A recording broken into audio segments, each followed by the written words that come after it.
Bonjour, bienvenue sur la secte FootUS, la nouvelle chaîne de football américain. Le contenu est très simple. On analysera chaque match de championnat, chaque semaine, durant toute la saison de NFL, en deux types de vidéos, les vidéos d'avant-match et les vidéos d'après-match. C'est super simple, alors c'est parti.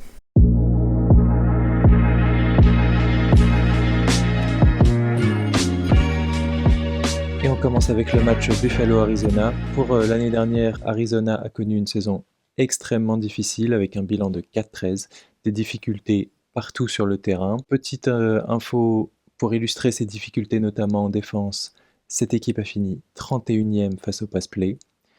C'est dire les difficultés.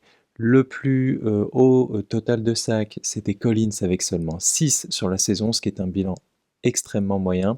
Du côté des bonnes nouvelles, Buda Baker a fini Pro Bowler. En ce qui concerne les Bills, un bilan beaucoup plus intéressant puisqu'ils sont allés jusqu'en playoff, mais que ce fut difficile. Les Bills avaient un bilan de 5-6 jusqu'aux 5 derniers matchs. C'est à ce moment-là que Josh Allen, l'un des meilleurs quarterbacks de la ligue, a décidé d'hausser son niveau de jeu, a décidé de prendre le jeu à son compte, de commencer à courir, ce qui a permis aux Buffalo Bills, qui à ce moment-là n'étaient absolument pas prévus pour aller en playoff et pour faire les wildcards, de finir sur un bilan très intéressant de 5 victoires, dont une assez polémique, il faut le dire, mais quand même face à Kansas City. Sur un dernier match face à Miami, une victoire et donc le titre de la division. Et puis cette équipe des Buffalo n'a finalement chuté que face au futur champion, face à Kansas City. Un match qu'on peut voir de deux façons. Soit un contrôle de la balle, une possession assez intéressante de la part des Bills qui avançaient petit à petit sur le terrain, soit de l'autre côté, un Patrick Mahomes absolument génial qui absolument perforait la défense des Bills et qui marquait quand il le voulait. Il faut quand même préciser que si sur le dernier drive, Josh Allen voit Stefon Diggs tout seul au milieu de terrain, le drive aurait pu se poursuivre et peut-être, pourquoi pas, terminer par un touchdown. Cette année, les Bills ont connu énormément de changements durant la trêve. Plus de Stefon Diggs, ce qui peut apparaître comme une énorme perte. Plus de Gabe Davis non plus. À eux deux, ils représentaient à peu près 308 réceptions l'année dernière. C'est un manque à combler pour l'équipe de Buffalo. Manque qui sera comblé évidemment par Josh Allen et ses 29 TD et 18 interceptions l'année dernière. Josh Allen reste l'arme principale de cette équipe. Il est toujours l'un des meilleurs quarterbacks de la ligue sans contestation possible. Il sera épaulé par Kincaid qui a fait une excellente saison l'année dernière en tant que rookie, par Khalil Shakir, par l'excellent running back Cook, qui certes a droppé la balle plusieurs fois l'année dernière, mais a montré des qualités extrêmement intéressantes en fin de saison. Ils ont drafté Keon Coleman, qui est attendu comme un excellent wide receiver. L'équipe des Bills devrait, après une période d'adaptation, parvenir, à mon avis, à se qualifier pour les playoffs et à rester une excellente équipe en attaque.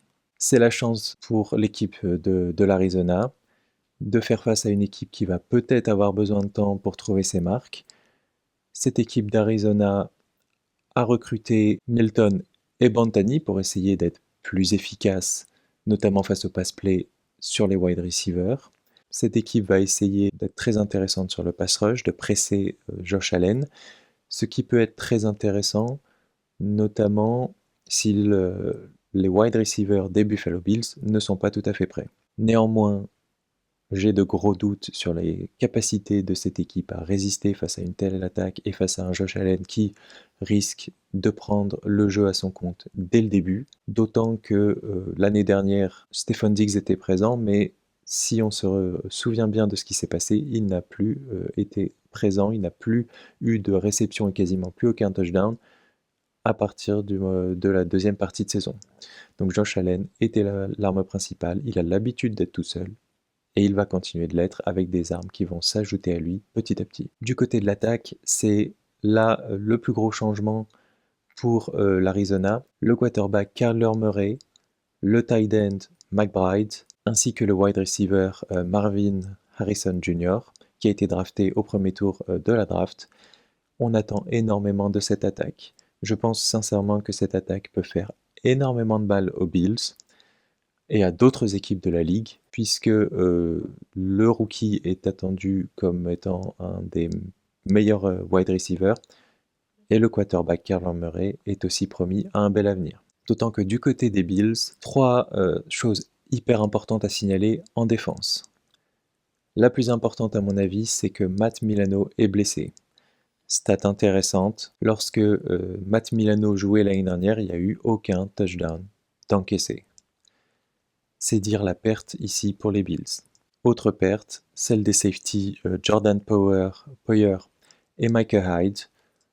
Les deux safeties étaient présents aux Bills depuis des années et faisaient partie des meilleurs safeties de la ligue.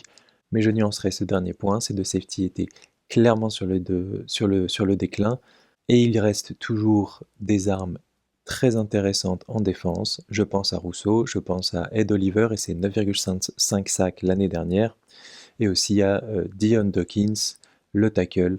En conclusion, je pense que l'équipe de l'Arizona s'est bien renforcée, qu'elle va faire une meilleure saison, qu'elle aura un meilleur bilan, que les Bills sont bons à prendre pour ce premier match, mais que Josh Allen et la défense, notamment au niveau des tackles, restent bien au-dessus de cette équipe d'Arizona. La cote des bookmakers me semble un peu trop inférieure par rapport à ce qu'elle devrait être. Le match sera un petit peu plus équilibré que ce qui est annoncé. Je vous remercie de m'avoir suivi, je vous souhaite de bons matchs, un bon week-end et à la semaine prochaine.